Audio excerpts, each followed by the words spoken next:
अगर आप किसी भी कंस्ट्रक्शन साइट पे काम कर रहे हैं या किसी भी लिफ्टिंग में इन्वॉल्व हैं तो आपको रिगिंग सेफ्टी के बारे में जानना बहुत ही ज़रूरी है, चाहे वो वर्कर हो, इंजीनियर हो, सुपरवाइज़र हो। तो आज हम इस वीडियो में जानने वाले हैं कि रिगिंग टूल कौन कौन से होते हैं, उसे कैसे यूज़ करना चाहिए, उसके रिलेटेड सेफ्टी के बारे में बहुत ही सिंपल भाषा में, जिसमें कि ज़्यादा पिक्चर्स रहेंगे, छोटे मोटे कैलकुलेशन रहेंगे। तो आइए स्टार्ट करते हैं। रिगिंग का जन्म बहुत पहले ही हुआ था, चाहे वो पिरामिड बनाने में हो, चाहे नाव को खेने के लिए उसका पाल उठाने में हो, या बहुत सारे बड़े बड़े इमारत या बहुत सारे बड़े बड़े मंदिर बनाने में पहले से ही किया गया है। तो इसलिए ये बहुत ही पुराना है, लेकिन आज हम लोग नए टेक्निक का यूज़ कर रहे हैं, तो इसमें हम लोग नए टेक्निक के बारे में देखेंगे। आइए जानते हैं रिगिंग होता क्या है।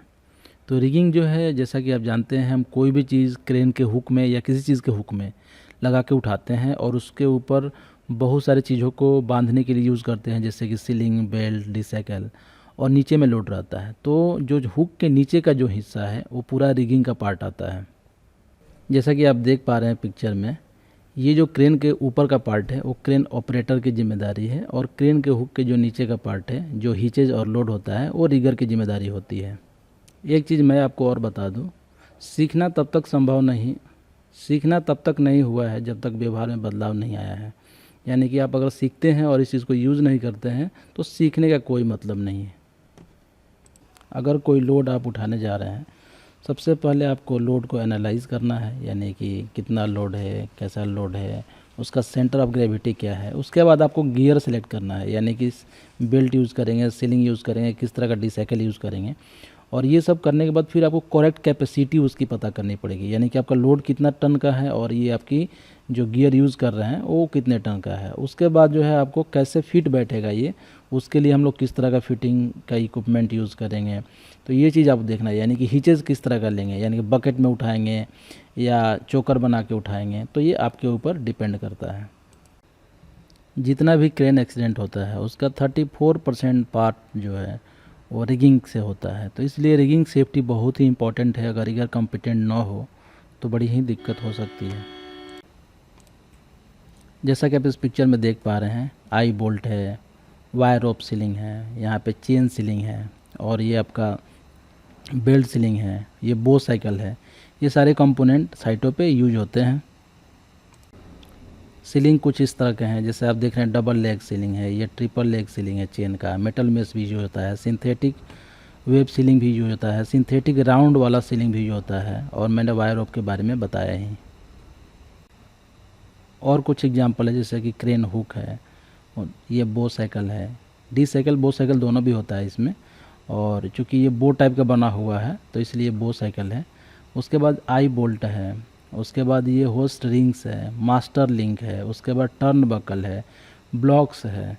ये आप देख रहे हैं कि प्लेट उठाने के लिए horizontal plate lifting clamp use करते हैं, जो कि ये 3 टन का है। उसी प्रकार वर्टिकल प्लेट लिफ्टिंग क्लैंप का भी यूज़ करते हैं। तो ये सारे कंपोनेंट है, रिगर के कंपोनेंट हैं। ये है सीलिंग के टाइप, जैसा कि देख रहे हैं, alloy, steel chain, wire rope, metal mesh, fibre rope, synthetic web. अगर आप किसी इक्विपमेंट को यूज़ करने जा रहे हैं तो सबसे पहले आपको जानना पड़ेगा, यानी कि जो भी रिगिंग इक्विपमेंट है उसके कितनी कैपेसिटी है, यानी कि उसका वर्कलोड लिमिट क्या है, उस चेन की लिमिट क्या है। तो उसका आपको सबसे पहले टैग देखना पड़ेगा।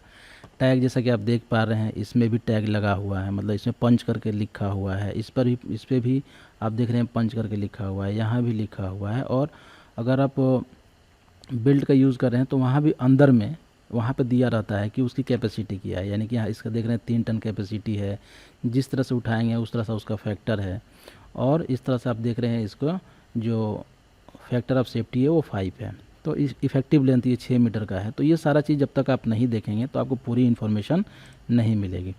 अब जानते हैं कि जब वायर जो भी सीलिंग यूज़ करेंगे उसको कितने तरीके से बांध सकते हैं। तो सीलिंग का बांधने का तरीका है, एक तो आप इसको हिचेज बोलते हैं बांधने को। तो हम देखते हैं कि कभी कभी सीलिंग को हम खड़ा ऐसा बांधते हैं, इसको बोलते हैं वर्टिकल हिचेज। और इसकी कैपेसिटी जो है मैक्सिमम होती है, और मतलब जितना उस पर लिखा रहेगा उतना ऐसे उठाएगा, यानी कि 1, इसका फैक्टर जो है 1 होता है। तो ये चीज़ें हमें ध्यान देना होगा, जैसा बांधेंगे उसकी कैपेसिटी या तो इंक्रीज होगा, नहीं तो डिक्रीज होगा, बढ़ेगा या घटेगा। अब अगर अगले पिक्चर में हम देखते हैं, तो ऐसे भी हम कभी कभी बांधते हैं। इसको बोलते हैं चोकर हीचेज।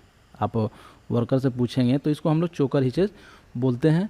और ये पूरे जो मटेरियल होता है उसका 360 डिग्री इसमें मतलब पकड़ रहता है, इसमें कंटेक्ट रहता है। तो आप कह सकते हैं कि इसीलिए इसको चोकर हिच बोलते हैं। और ये 75 से 80% जो है इसका कैपेसिटी रह पाता है, यानी कि अगर 1 टन उठाने की कैपेसिटी है इसकी, तो इसका 75 से 80% ही बचेगा, यानी कि वो लगभग 800 या 750 केजी ही उठा पाएगा। तो ये इसके डिसएडवांटेज है, यानी कि चोकर हिच जब करेंगे तो हम उसका लोड कैपेसिटी हमारा डाउन हो जाएगा। अगर हम बास्केट हिचेज का प्रयोग करते हैं तो इसमें क्या होता है कि कैपेसिटी बढ़ जाता है, यानी कि बढ़ जाना मतलब क्या होता है कि डबल हो जाता है। जैसे आप देख रहे हैं इसमें डबल कैपेसिटी हो जाएगी। अगर ये 1 टन का उठाने की कैपेसिटी है तो इस तरह से 2 टन उठाएगा। एंगल बढ़ने से भी थोड़ा कैपेसिटी कम होता है, तो उसके लिए आपको उस पर जो टैग लगा रहेगा उसको आप देख सकते हैं, अदरवाइज उसका चार्ट देख सकते हैं। मैं आगे दिखाऊंगा आपको और क्लियर होगा अच्छे से। अगर हम किसी पाइप को उठा रहे हैं, अगर हम बास्केट बना दें, यानी कि ऐसे केवल 1 राउंड घुमाएं, तो क्या होगा, वहाँ पे ये पाइप गिर जाएगा उठाने के बाद। तो इसलिए हम लोग इसको डबल रैप बास्केट हिच बोलते हैं। और इसमें 2 बार घुमाते हैं। पिछले वाले फ़ोटो में हमने क्या किया था, 1 बार घुमाया था, यहाँ पे आप देख पा रहे हैं। इसमें हम लोग 2 बार घुमा रहे हैं, तो ये होता है। और कभी कभी हम लोग इस तरह से डबल यूज़ करते हैं, यानी कि इसको ब्रिडल हिचेज बोलते हैं। मतलब एक मास्टर लिंक में 2 लगा रहेगा, तो 2 लगा है मतलब इसकी कैपेसिटी क्या हो जाएगी, डबल हो जाएगी। 3 लगा रहेगा मतलब ट्रिपल, 3 रहेगा मतलब 4 रहेगा, मतलब ये 4 गुना कैपेसिटी उठा सकता है। लेकिन ये भी ध्यान देना है कि किसी एक पे इसका पूरा लोड ना आए। और अगर 4 लगा रहे हैं और चारों का 4 टन कैपेसिटी है, तो ये मास्टर लिंक भी 4 टन का होना चाहिए, मतलब कि उतना जितना चारों कैपेसिटी है उसी के अनुसार ये भी होना चाहिए। तो यहाँ पे बाकी इन्फॉर्मेशन है, आप चाहें तो देख सकते हैं।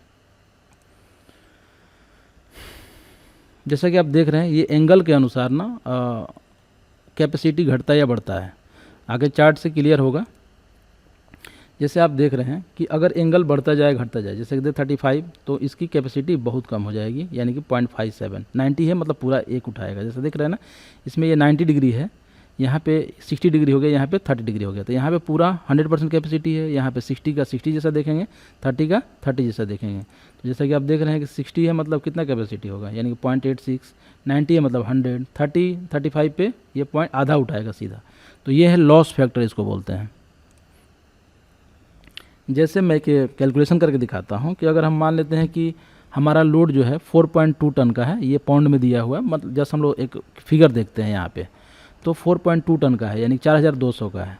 तो हमने क्या किया, यहाँ पे 2 हमने ब्रिडल हिचेज का यूज़ कर रहे हैं। यहाँ पे 2 सीलिंग है और इसकी कैपेसिटी एक की है 2800, तो दोनों कितनी हो जाएगी, 5600, है ना। अब क्या है कि ये चूँकि 60 डिग्री का है तो पूरा 5600 तो उठा नहीं पाएगा, इसके लिए इसमें लॉस फैक्टर होंगे। कितने लॉस फैक्टर होंगे, तो मैंने कि जैसे आपको चार्ट में दिखाया 60% के लिए कितना था, तो 0.866 था। तो ये यहाँ से मल्टीप्लाई कर देंगे, मल्टीप्लाई करेंगे तो ये कितना आ जाएगा, 4849.6। तो अब आप देख रहे हैं कि हमारा लोड कितना है 4200 और उठाने का कैपेसिटी कितना बन रहा है, तो 4800, यानी कि ये ज़्यादा है या लोड कम है, ये ज़्यादा है, कैपेसिटी ज़्यादा है, लोड कम है, यानी कि ये सेफ़ है उठाने के लिए, तो आप इसको उठा सकते हैं। तो इस तरह से हम लोग कैलकुलेट करते हैं। और जैसा देख रहे हैं ना, जितना एंगल इस तरह का आपको चोकर में बढ़ता है, अगर एंगल यहाँ बढ़ेगा तो कैपेसिटी कम होगा, एंगल घटेगा तो कैपेसिटी ज़्यादा होगा। तो ये एंगल भी आपको बहुत ध्यान देने की ज़रूरत नहीं है, केवल आप सीलिंग वगैरह का कैपेसिटी ही देख लिए वही काफ़ी नहीं है। और अगर बात करें, अगर आपको बेल्ट साइड पे मिल रहा है उसकी कैपेसिटी चेक करनी है, तो आप कैसे देखेंगे, ये देख रहे हैं कलर कोडिंग है, ये कलर है, ये कलर है, ये कलर है। आप कलर ऐसा ध्यान दे लीजिए, जैसे बैगनी कलर है तो 1 टन, हरा कलर है 2 टन, पीला है 3 टन, है ना। ऐसे आप ग्रे है 4 टन, रेड है 5 टन। तो इस तरह से आप कैपेसिटी, अगर ये आप कलर नहीं पहचान पा रहे हैं तो इस पर एक सिलाई देखिए, 1 सिलाई 1 टन, 2 सिलाई 2 टन, 3 सिलाई 3 टन, 4 सिलाई 4 टन। ऐसे भी करके भी आप कैपेसिटी पता कर सकते हैं। तो जैसे कि मैंने बताया ना कि जिस तरह से बांधेंगे ना उस तरह से उसका लोड जो कैपेसिटी है, यानी कि जो फैक्टर है वो घटेगा या बढ़ेगा। तो आप देख रहे हैं कि अगर ये बैगनी है 1 टन, अगर ऐसा उठाएंगे तब 1 टन, अगर ऐसा उठाएंगे तो वो 80% ही उठा पाएगा, जबकि ऐसा बास्केट बना देंगे तो डबल हो जाएगा। इस प्रकार से यहाँ देख रहे हैं कि हर दिया हुआ है। तो जब भी आप बेल्ट का यूज़ करना है तो आपको कोई चार्ट को फॉलो करना है, एक बार ज़रूर देखना है कि हमारा कितना कैपेसिटी यहाँ पे बन रहा है, कोई लॉस फैक्टर भी है क्या उसमें। अगर हम लोड को उठाने जा रहे हैं तो हमको बैलेंस करना पड़ेगा। अगर सेंटर ऑफ ग्रेविटी हमको पता ना हो और अगर हम उठाएंगे तो क्या होगा, लोड पलट जाएगा। तो इसीलिए हमको सेंटर ऑफ ग्रेविटी पता होना चाहिए। अब यहाँ से देखिए, अगर हम यहाँ से पकड़ के उठाते हैं और ये है तो दोनों एक सीधा में रहेगा और बैलेंस रहेगा। अगर हम यहाँ से पकड़ के उठाते हैं तो सेंटर ऑफ ग्रेविटी यहाँ है, तो ये क्या होगा, झुक जाएगा ऐसे। तो इस तरीके से जो है सेंटर ऑफ ग्रेविटी देखना बहुत ही ज़रूरी होता है जब भी हम उठाते हैं। जैसा कि आप इसमें देख पा रहे हैं, जब भी हम सामान उठाएंगे तो पहले उस सामान का सेंटर ऑफ ग्रेविटी निकालेंगे। मान लेते हैं सीजी यहाँ पे, इसका यहाँ पे है सेंटर, और हमारा क्रेन हुक उसी सेंटर पे ही लगाना है, नहीं तो क्या होगा, वो ऐसे हो जाएगा सामान, ठीक है। और ऐसे होगा मतलब उसका जहाँ सीजी आएगा ना, फिर उसी पे आके ये सीधा सीधा हो जाएगा। तो हमको इसीलिए क्रेन हुक जब भी लगाना है तो उसके सेंटर ऑफ ग्रेविटी के जस्ट ऊपर लगाना है, एक लाइन में होना चाहिए, तब भी वो लोड बैलेंस रहेगा। और सेंटर ऑफ ग्रेविटी कैसे निकालना है ये तो आप गूगल पे भी सर्च कर सकते हैं। अदरवाइज आप जान लीजिए कि अगर एक पाइप है तो बीच में उसका क्या होगा, सेंटर ऑफ ग्रेविटी होगा, है ना। अब लोड बहुत अलग अलग तरीके का बना हुआ तो सेंटर ऑफ ग्रेविटी उसी के अनुसार वेरी करता है। यहाँ पे भी आप देखिए, यहाँ से उठाएं ऊपर से तो क्या था, यहाँ मान लेते हैं सीजी है तो दोनों एक लाइन में होगा, बैलेंस होगा। यहाँ पे उठा रहे हैं तो यहाँ देख रहे हैं चूँकि ऊपर यहाँ सीजी ऊपर हो जाएगा तो ये क्या होगा, अनस्टेबल हो जाएगा, ये ऐसे पलट जाएगा ऐसे। तो ये होता है, हम लोग इसीलिए सीजी को देखना बहुत ही ज़रूरी है। सीजी का मतलब हो गया सेंटर ऑफ ग्रेविटी, यानी कि उसका बीच जहाँ पे उसका लोड कंसंट्रेट है। उसी प्रकार ये है, अगर दो ब्लॉक मिला हुआ है, दोनों ब्लॉक को जोड़ के तब सेंटर ऑफ ग्रेविटी निकालना चाहिए।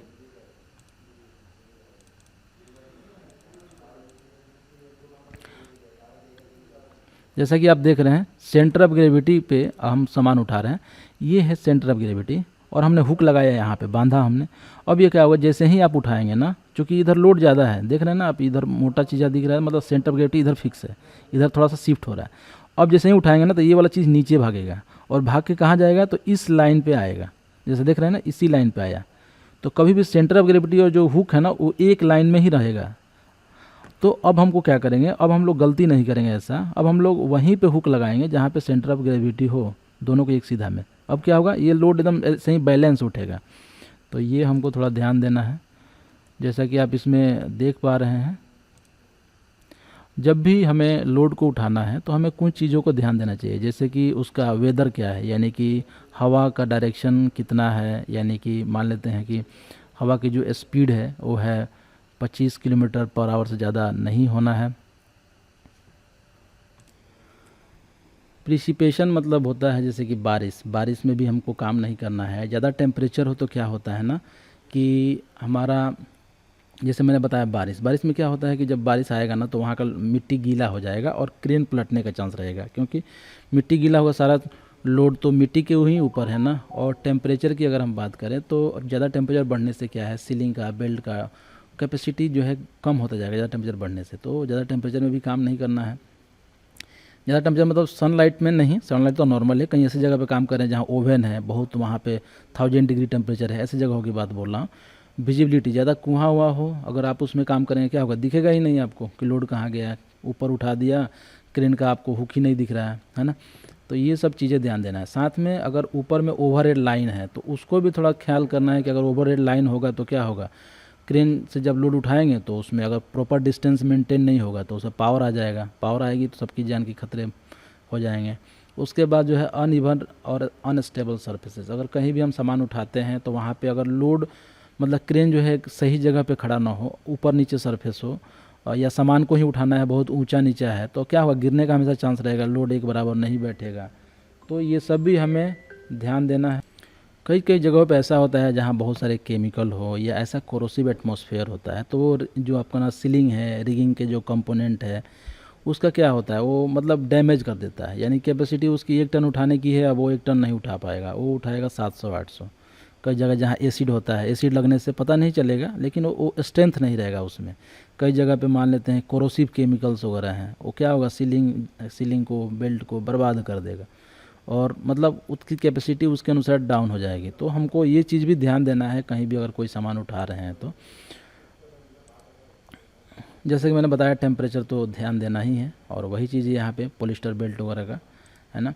उसके बाद जो है आई बोल्ट को हम लोग कैसे सही से यूज़ करना है। इसको आई बोल्ट जनरली आप देखेंगे ना मोटर वगैरह में लगा रहता है, मोटर या पैनल में ऊपर में, या बहुत सारे इक्विपमेंट आपके साइड पर अलग अलग होंगे तो उसमें ये लगा रहेगा आई बोल्ट। और आई बोल्ट को सही से अगर नहीं उठाना ये टूट जाता है ना, जैसे कि देख पा रहे हैं ये सेडल विथ नट है, shoulder machinery, not shoulder with nut है। इसको आप सीधा उठाते हैं ना तो पूरा कैपेसिटी में उठाएगा, है ना, और सही काम करेगा। लेकिन आप जैसे ही इसको तिरछा उठाएंगे ना तो यहाँ से बेंड होकर टूट जाता है इस तरीके से। तो ये चीज़ आपको ज़रूर ध्यान देना है कि ये राइट है और ये रॉन्ग है। जैसे कि आप देख रहे हैं ना, अगर ये पूरा ऐसा है तो इस तरह से उठाएंगे तो इस पूरा कैपेसिटी लेगा, लेकिन इस तरह से यहीं पे वीक हो जाएगा और ये टूट जाता है यहाँ से। तो ये चीज़ थोड़ा सा हमें ध्यान देना है उठाने के टाइम में, नहीं तो एक्सीडेंट या मतलब कि सामान गिरने का हमेशा चांस रहेगा। ये जैसे कि वही सेम फिगर है यहाँ पे उठाने का, आप देख रहे हैं कि ये सही तरीका है। और अब आइए जानते हैं वायर रोप सीलिंग के बारे में। वायर रोप सीलिंग तो आपने देखा ही होगा अपने साइटों पे, और उसमें आप बीच में एक कोर होता है और इस तरह के स्ट्रैंड होते हैं, उसमें छोटे पतले पतले तार होते हैं, है ना, और इस तरह से वो बना होता है। चूँकि ये लचीला ज़्यादा होता है तो आप इसके नाम भी देख सकते हैं यहाँ पे। वायर रोप सीलिंग का भी उठाने का आप देख रहे हैं ना कि जैसा उठाएंगे ना उसका फैक्टर वैसा ही होगा, यानी कि वर्टिकल में तो सीधा उठा लेगा, मतलब सीधा पूरा कैपेसिटी, चोकर में उसके अनुसार कैपेसिटी होगी, बास्केट में उसके अनुसार। जैसा कि आपने उसमें बेल्ट का देखा था ना चार्ट, जस्ट वैसे ही है, यहाँ पे सारा इन्फॉर्मेशन रहेगा कितना उठा पाएगा। तो वो चीज़ें आपको ज़रूर कंसिडर करना है उठाने के टाइम में। ये जो वायर रोप है ना, इसमें भी आप कोर अलग अलग होते हैं, कई जगह फाइबर कोर के बने होते हैं, मतलब इसमें फाइबर कुछ रहेगा, मतलब मेटल नहीं रहेगा, और यहाँ पे कुछ ऐसे वायर बीच में रहेगा, इसको वायर कोर बोलते हैं। और वायर कोर में भी आप देख रहे हैं दो तरह के हैं ना, इंडिपेंडेंट वायर कोर है और वायर स्टैंड कोर है। आप देख ही रहे हैं कैसा अंदर में इसमें वायर की बिनाई हुई है। तो इसका जो घुमाव है ना उसके अनुसार भी इसका अलग अलग होता है, कोई लेफ्ट साइड में घुमा रहता है, कोई राइट साइड में घुमा रहता है ना। तो इसी को ले बोलते हैं।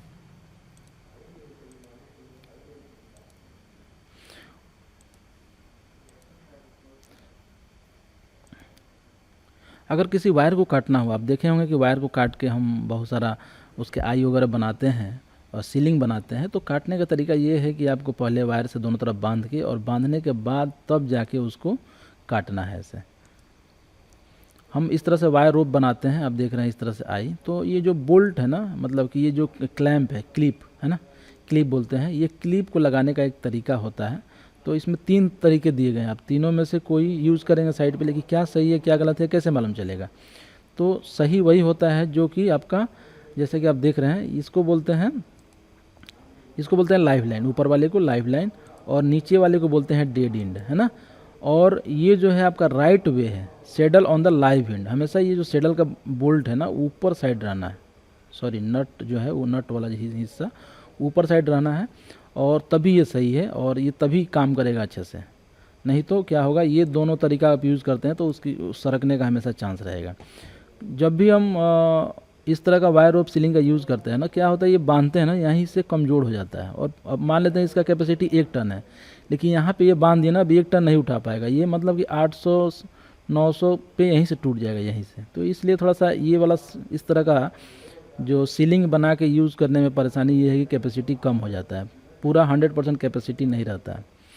तो अब ये जो अपना, जैसा कि आपने देखा उसमें जो क्लिप था, वो क्लिप की कितनी दूरी होनी चाहिए। तो क्लिप का दूरी जो बताता है वो है कि आपका 6D, यानी कि मान 1 इंच का है तो 6-6 इंच पे लगा दीजिए इस तरीके से।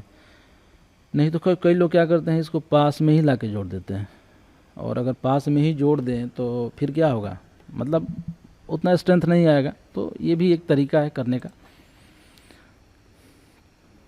नया रिगर रहेगा तो इस तरीके से काम करेगा, है ना, 2 वायर को लाके इसे फटाफट जोड़ देगा, हाँ हो गया तैयार, अब उठाओ इससे। लेकिन ये क्या है, गलत है। इस तरीके से हमेशा प्रयोग करना चाहिए, ये सही तरीका है। आप देख रहे हैं ना, जैसा कि आप देख रहे हैं ये फैक्टर ऑफ सेफ्टी क्या होता है कि कोई भी जो सीलिंग बेल्ट जो भी रिगिंग इक्विपमेंट है वो बनाया जाता है, तो ऐसा नहीं कि उसमें 5 टन लिखा है तो 5 टन के बाद जाने के बाद वो टूट जाएगा, ऐसा नहीं होता। तो चेन सीलिंग का फैक्टर ऑफ सेफ्टी जो है वो 4 होता है, यानी कि अगर उस पर 1 टन लिखा है यानी कि वो 4 टन उठाएंगे तब जाके टूटेगा। वायर ऑफ सीलिंग का 5 होता है, यानी कि जब 5 टन उठाएंगे तब जाके टूटेगा। वेबिंग सीलिंग का 7 होता है, यानी कि 7 गुना लोड देंगे तब जाके टूटेगा। तो ये होता है फैक्टर ऑफ सेफ्टी, मतलब कि कितना गुना ज़्यादा लोड पे जाके वो टूटेगा। तो ये चीज़ें भी पता होना चाहिए। और उसके बाद जो है, जब हम लोड को उठाते हैं तो आपको ये ध्यान देना होगा कि मान लेते हैं कि अगर आपको ऐसा कोई सीलिंग है जिसका कैपेसिटी नहीं मालूम है तो आप कैसे निकालेंगे। मान लेते बहुत सारा सीलिंग होता है जिस पे कुछ टैग भी नहीं लगा है, पंच करके भी नहीं लिखा है, तो आप कैसे मालूम चलेगा। तो उसका एक फॉर्मूला ये है कि सीलिंग कैपेसिटी जब आप निकालेंगे तो उसको इंच में नाप लीजिए, और इंच में नापने के बाद उसका स्क्वायर कर दीजिए, माने इंच से इंच में गुणा कर दीजिए और उसके बाद 8 से गुणा कर दीजिए। जैसे मान लेते हैं कि अगर 1 इंच का सीलिंग है तो 1 से गुणा किया तो कितना हुआ 1, और 8 से गुणा किया तो कितना हो गया 8, यानी कि 8 टन हो गया इसकी कैपेसिटी। उसी प्रकार मान लेते हैं कि अगर आपको इंच में नहीं नाप रहे हैं, अगर आप नाप रहे हैं mm में यानी कि मिलीमीटर में, तो आप इसमें अगर नाप रहे हैं तो आपको इसको स्क्वायर करके 12.4 से गुणा करना है ना। और ये जो आएगा वो किस में आएगा, केजी में। जैसा कि आप देख रहे हैं 1 इंच में होता है क्या 25.4, और 25.4 को स्क्वायर करके 12.4 से अगर गुणा करते हैं तो इतना आता है, यानी कि लगभग 8 टन है। यानी कि दोनों रिजल्ट आप देख रहे हैं कि बराबर है। तो इस तरीके से हम लोग कैपेसिटी निकालते हैं। लेकिन कैपेसिटी निकालने के टाइम में आपको जब नापेंगे तो कौन सा सही तरीका है कौन सा गलत, तो ये सही तरीका है और ये गलत तरीका है, तो हमें सही तरीके का यूज़ करना है। अब ये कुछ डिफेक्ट्स है, जैसा कि आप देख रहे हैं कि यहाँ पे एब्रेशन है, उसके बाद इसको बोलते हैं कोरोजन हो गया है, इसमें जंग लग गया है, इसको बोलते हैं कोर प्रोट्रूजन हो गया है। उसके बाद यहाँ पे देख रहे हैं तार टूट गया है, इसको फटिंग कॉज फेलियर बोलते हैं। ये आप देख रहे हैं इस तरह गांठ बन गया है ना, तो ये गांठ से भी स्ट्रेंथ कम हो जाता है। यहाँ पे देख रहे हैं आप खुल गया है ये पूरा, तो खुलने से भी क्या है कि स्ट्रेंथ कम हो जाता है। तो ये चीज़ हमें ध्यान देना है। जैसे देख रहे हैं कि वायर यहाँ यूज़ करते करते घिस गया है, अगर ये घिस गया है, अगर 1/3 यानी कि तीसरा हिस्सा उसका घिस गया है तो हमें इसको चेंज कर देना चाहिए। वायर टूट गया है तब भी हमें चेंज कर देना चाहिए, है ना। इस तरह का मान देख रहे हैं कि इसमें क्या है जाल टाइप का बन गया है, तो इसको भी चेंज करना है। इसका देख रहे हैं डायमीटर कम हो गया, इस तरह गांठ बन गया है। इस तरीके से कुछ डिफेक्ट है जिसमें हमें सीलिंग को चेंज करना है, नहीं तो उसका पूरी कैपेसिटी में उठा नहीं पाएगा। ये जो आप देख रहे हैं कि वायर रोप को हम ब्रिडल वेज सॉकेट में लगाते हैं, तो वेज सॉकेट में लगाने के टाइम में ये क्या है, इस तरह से लगाने से ये सरक जाएगा। तो अंदर में एक ब्रिज वेज रहता है, और इस वेज में लगाने के लिए आपको ये सही तरीका है ना, या आप इसको ला के ऐसे घुमा के लगाएंगे। ये जनरली आप देखेंगे क्रेन के पास, क्रेन के हुक के आसपास रहता है, तो ऐसे ये सही तरीका है। तो इसमें सही तरीका है क्या गलत तरीका है, तो ये पहला गलत है, बाकी सब चीज़ें सही है। तो ये हमें ध्यान देना है। हुक में जब हम अपना सीलिंग या बेल्ट लगाते हैं तो भी हमें ध्यान देना है कि कैसे लगाना है। तो आइए देखते हैं कि कैसे लगाना चाहिए। ये सही तरीके हैं कुछ। हमें ये देखना है कि ज़्यादा खुला हुआ नहीं होना चाहिए, ये हुक लैच भी रहना चाहिए, नहीं तो क्या होता है ये पूरा सीलिंग कभी बाहर आ जाएगा। और इसके जो यहाँ पे मान लेते हैं लगाते लगाते सीलिंग घिस जाता है, तो ये 10% ज़्यादा घिसा हुआ नहीं होना चाहिए, नहीं तो चेंज करना है। ये भी ज़्यादा खुला हुआ नहीं होना चाहिए, 15% ज़्यादा खुला हुआ नहीं, मतलब जितना इसकी है उसका 15% मैक्सिमम थ्रोट ओपनिंग होनी चाहिए। इस तरह से ट्विस्ट हो जाता है कभी कभी सीलिंग पे ज़्यादा, हुक पे ज़्यादा लोड पड़ने पे, तो ये 10% ज़्यादा ट्विस्ट नहीं होना चाहिए, क्योंकि काम करते करते थोड़ा तो ट्विस्ट तो होगा, लेकिन उतना ज़्यादा ट्विस्ट नहीं होना है, नहीं तो स्ट्रेंथ उसका कम हो जाएगा और नहीं उठा पाएगा। वैसे ही आप देख रहे हैं कि अगर डी सेकल वगैरह हुक में लगाते हैं तो ये सही तरीका है, यानी कि आप देख रहे हैं ना ये गलत तरीका है, क्योंकि यहाँ पे वायर रोप जैसे ही चलेगा ना ये खुल के निकल जाएगा और लोड गिर जाएगा। यहाँ पे आप देख रहे हैं ये पूरा बैलेंस नहीं हो पाएगा, और ये एक सही तरीका है। इसमें जहाँ भी गैप है तो वाशर भी हमको देना है ताकि इधर उधर न भागे। जैसा कि आप देख पा रहे हैं ये क्रेन के हुक में अगर हम लोड सेंटर में देते हैं, यानी कि ये सेंटर है और ये उसका पूरी तरह सीधा करने के बाद ये सेंटर है, तो अगर यहाँ पे देते हैं तो 100% कैपेसिटी, यानी कि मान लेते हैं ये 5 टन का हुक है तो 5 ने उठाएगा। लेकिन जैसे ही हम थोड़ा सा आगे बढ़ाते हैं तो इससे कैपेसिटी कम हो जाएगी। उसी प्रकार कैपेसिटी यहाँ 70%, यहाँ 40%। तो हमें क्रेन के हुक में भी लोड प्रॉपर बीच में, यानी कि यहाँ पे फिट करना है। ये देख रहे हैं कुछ रॉन्ग प्रैक्टिसेस हैं, इस तरह से नहीं करना है, इस तरीके से नहीं फंसाना है, ये तरीका गलत है, ये भी तरीका गलत है, ये भी तरीका गलत है, इस तरीके से भी नहीं करना है, इस तरीके से भी कोई सामान नहीं उठाना है, इस तरीके से भी आप देख रहे हैं ये जो भी है इस तरह के चेन को बांध के भी लोग उठाते हैं, छोटा करते हैं, ये तरीका गलत है, ये भी गलत है। ये देख रहे हैं कि ये करेक्ट है, ये इनकरेक्ट है, और ये डी साइकिल का यूज़ के बारे में बता रहे हैं। ये क्या है, बो साइकिल है, और ये डी टाइप का बना रहेगा ना तो इसको डी साइकिल बोलते हैं। ये दोनों में डिफरेंस है। ये आप देखेंगे कि जो पुली होता है वो भी कई तरह का होता है। इसको एक घर का पुली बोलते हैं, यानी कि सिंगल स्लीव। स्लीव मतलब सिंगल स्लीव मतलब क्या है कि एक घर है ना, ये इसमें दो रस्सी फंस जाएगा, इसको डबल स्लीव बोलते हैं। और ट्रिपल ये 3 स्लीव। ये क्या होता है, अब अपना लिंक है ना, यानी कि लिंक होता क्या है, तो लिंक होता है एक क्लोज लूप डिवाइस है जो कि कनेक्ट करता है किसको, चेन को, रोप को, वायर रोप, सिंथेटिक सीलिंग, ये सब को कनेक्ट करता है, इसीलिए इसको बोलते हैं हम लोग क्या चीज़, मास्टर लिंक है ये सब, ठीक है। तो ये सारा वैसे ही है और इस पर भी कैपेसिटी लिखा रहेगा, जितना कैपेसिटी रहेगा उतना ही देना है, उससे ज़्यादा नहीं देना है। ये डी साइकिल का प्रयोग देख रहे हैं कैसे किया जा रहा है। डी साइकिल वगैरह में ये डी या बो, ये चूँकि बो है, ये कन्फ्यूज नहीं होना है, जब बो टाइप का रहेगा तो बो, और ऐसा रहेगा तो सीधा डी टाइप का तो डी रहेगा, ये सीधा रहेगा यहाँ पे। तो इसमें कोई अलग से बोल्ट नहीं लगाना है, नहीं तो होता क्या है कि बोल्ट लगाने से इसकी कैपेसिटी कम हो जाएगी। देख रहे हैं ना, यहाँ पे घिसा हुआ नहीं होना चाहिए 10% ज़्यादा। तो ये सही तरीका है, ये सही तरीका लगाने का, और ये गलत तरीका है। गलत तरीका नहीं बोल सकते है ना, लेकिन इसमें क्या है ना कि पूरा सीधा उठाएंगे ना तो पूरा 100% कैपेसिटी, अगर तिरछा उठा रहे हैं तो इसमें लोड क्या हो जाएगा, कम हो जाएगा, उसकी कैपेसिटी कम हो जाएगी, ये ध्यान देना है हमें। यहाँ पूरा कैपेसिटी, यहाँ भी पूरा कैपेसिटी, बट यहाँ कम कैपेसिटी। देखिए ये सही तरीका, ये गलत तरीका, क्योंकि ये कभी भी बोल्ट खुल जाएगा यहाँ पे, ये सही तरीका और ये गलत तरीका। जब भी हम सीलिंग बेल्ट से कोई सामान उठाते हैं ना तो उसके कोने से, यानी कि लोड का जो सामान, जो भी सामान रहेगा उसका कोना हो सकता है नुकीला हो और हमेशा वो कटने का चांस रहता है, तो इसीलिए हम लोग इसमें सॉफ्टनर का यूज़ करते हैं, इस तरह का सॉफ्टनर लगा देते हैं ताकि वो चीज़ कटे नहीं, और जब कटेगा नहीं तो क्या होगा, लंबा चलेगा। तो ये हमें ध्यान देना है, लोड सॉफ्टनर ज़रूर लगाना है। और लोड सॉफ्टनर पाइप को काट के भी लगा सकते हैं, लकड़ी भी लगा सकते हैं, कुछ ऐसा भी चीज़ लगा सकते हैं जो जल्दी मतलब उस कोने को स्मूथली बैलेंस करे। अब जैसे कि मैं बताया कि इसको बोलते हैं चांपा, अपने यहाँ साइटों पे यूज़ करते हैं, चांपा बोलते हैं, और प्लेट लिफ्टिंग क्लैंप इसको इंग्लिश में बोलते हैं। प्लेट को उठाने के लिए ये क्लैंप है, तो इसमें भी दो तरह का होता है, जैसा कि आप देख रहे हैं ना, सीधा सीधा उठा लेगा, इसको वर्टिकल क्लैंप बोलते हैं। ये क्या है, ये भी वर्टिकल है, देखो आप, ऐसा सीधा है वर्टिकल, ये भी क्या है, वर्टिकल है। ये क्या है, ये हॉरिजॉन्टल है ना, मतलब यहाँ पे प्लेट फंसेगा और ऐसे उठाएंगे, ये हॉरिजॉन्टल। तो इसमें भी दो तरीके के होते हैं, जैसे आप देख रहे हैं ना, ये हॉरिजॉन्टल। ये देखो कुछ हाथ से बनाया हुआ भी होता है, वो क्या है, उतना परफेक्ट नहीं होता है, उठाने से काम में चल जाता है, लेकिन इसमें जिस तरह का क्या है कि लोड उठने के बाद इसमें दबा दिया जाता है ना, वो चीज़ उसमें नहीं होता है। तो इसमें एक्सीडेंट होने का चांस ज़्यादा रहता है, इसमें थोड़ा कम रहता है। तो साइटों पे ये चीज़ तो अलाउ नहीं करना चाहिए, बट अगर सेफली इसको भी यूज़ किया जाए तो लोग करते हैं, लेकिन हम लोग क्यों नहीं स्टैंडर्ड चीज़ों को प्रयोग करें ताकि एक्सीडेंट का चांस और भी कम हो जाए। ये देख रहे हैं ना, ये सीधा उठा रहा है, यानी कि ये वर्टिकल है ये, और ये हॉरिजॉन्टल क्लैंप है। जैसा कि आप इस फोटो में वही चीज़ को दिखा रहा हूँ, ये थोड़ा सा बैड प्रैक्टिसेस है। जैसा कि आप इस पिक्चर में देख पा रहे हैं, ये भी यूज होता है, इसको क्या बोलते हैं, टर्न बकल। एक मैकेनिकल डिवाइस है जो कि क्या करता है, टेंशन को एडजस्ट करता है, रोप में, केबल में, रॉड में, अदर। तो ये जो है आपको देख रहे हैं, ये आई टू आई है, जॉ टू आई है, जॉ टू जॉ है, हुक आई है, हुक हुक, दोनों साइड हुक। तो आप जैसा काम हो वैसा यूज़ कर सकते हैं, इसको उठाने के लिए नहीं, बस टेंशन देने के लिए हम लोग प्रयोग करते हैं। अब आप देखेंगे कि लिफ्टिंग बीम जो है वो दो तरह का होता है, एक होता है लिफ्टिंग बीम और एक होता है स्प्रेडर बीम। दोनों में क्या अंतर है, आइए देखते हैं। तो ये देखिए, रिजिड बीम बोलते हैं इसको, या लिफ्टिंग बीम भी है। इसमें क्या है कि आपको इसमें बेंडिंग रहेगा, यानी कि यहाँ से उठाएंगे, लोड यहाँ पे पड़ेगा तो ये यहाँ से यहाँ पे बेंड होगा, है ना।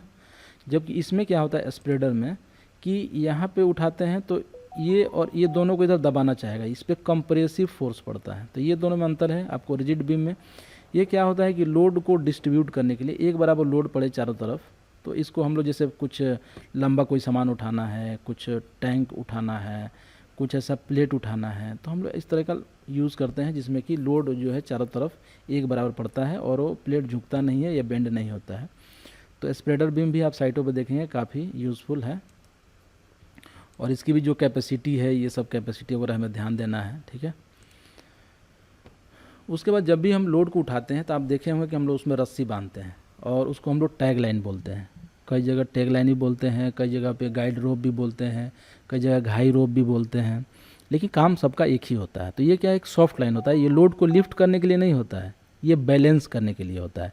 यह क्या करता है, ये घूमे नहीं, मतलब ज़्यादा ना घूमे, इसके लिए इसको लगाते हैं कंट्रोल करने के, minimise the moment of the object, यानी कि इस लोड को, मोमेंट को रोकने के लिए, हम बैलेंस करने के लिए। ठीक है, तो ये चीज़ें हैं जो कि टैग लाइन भी काफ़ी यूज़ है, इसको सॉफ्ट लाइन भी हम लोग बोलते हैं। जब भी हमें लोड लिफ्ट करना है तो हमें क्या बोला था मैंने कि वहाँ पे आपको ये ध्यान देना है कोई पावर का लाइन ना हो।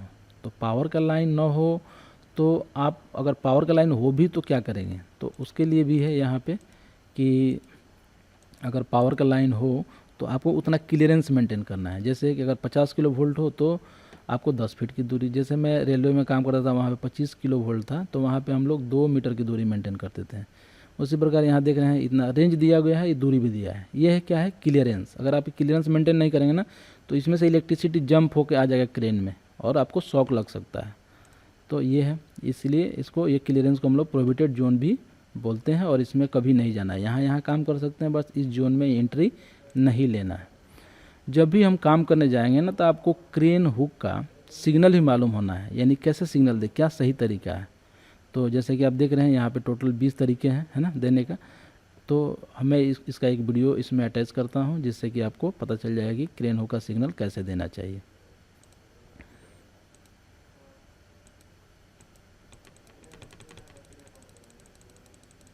आइए इस वीडियो को स्टार्ट करते हैं। जैसा कि आप देख रहे हैं होस्ट में इस तरह का सिग्नल होगा, लोअर है, स्टॉप है, इमरजेंसी स्टॉप है।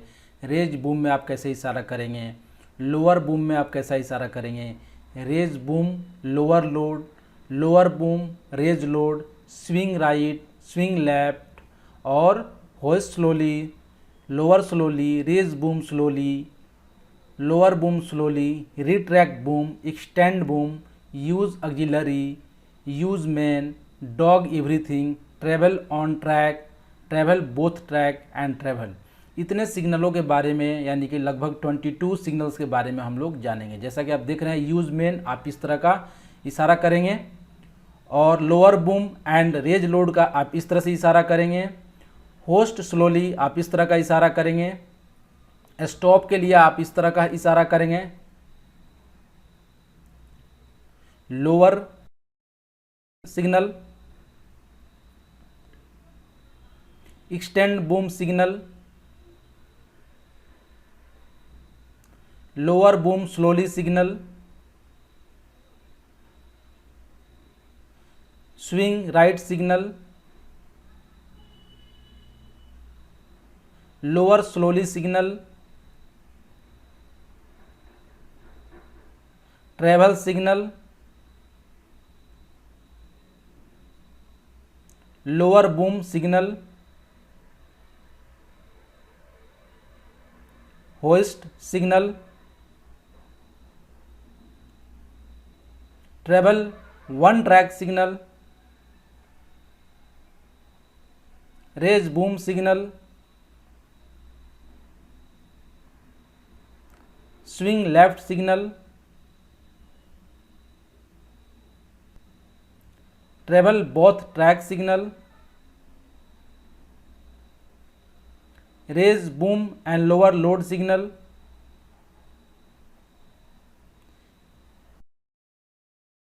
Emergency stop signal, retract boom signal यानी बूम को अंदर करना, डॉग एवरीथिंग यानी काम बंद करो, चलो लंच करते हैं, सभी काम को स्टॉप करो, यूज ऑक्सिलरी यानी कि 2 तरह का हुक है, उसमें ऑक्सिलरी जो होस्ट है उसको यूज़ करना है, रेज बूम स्लोली, बूम को ऊपर धीरे धीरे उठाना है।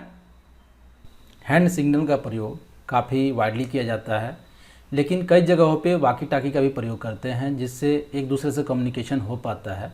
लेकिन हैंड सिग्नल जहाँ भी कहीं नॉइस है, जहाँ भी क्रेन ऑपरेटर और सिग्नलर एक दूसरे को देख रहे हैं, वो बहुत ज़्यादा इफेक्टिव है और क्विक है, और इसमें मेन कि कोई किसी तरह का टेक्नोलॉजी नहीं है और किसी तरह का इसमें ख़राब होने का भी कोई चीज़ चांस नहीं है, यानी कि सिग्नल परफेक्ट होता है अगर सिग्नलर और ऑपरेटर एक दूसरे को समझ गए हैं। तो इस तरह का जो सिग्नल है ना वो काफ़ी वाइडली यूज़ किया जाता है, जो कि ओसा स्टैंडर्ड है, और ओसा स्टैंडर्ड हर जगह मान्य है। तो आई होप आपको ये सारा सिग्नल आपने देखा होगा। अगर आप हमारे चैनल पर नए हैं तो सब्सक्राइब करें और अपने दोस्तों के साथ शेयर करें जिससे उनका भी नॉलेज बढ़े। Thanks for watching.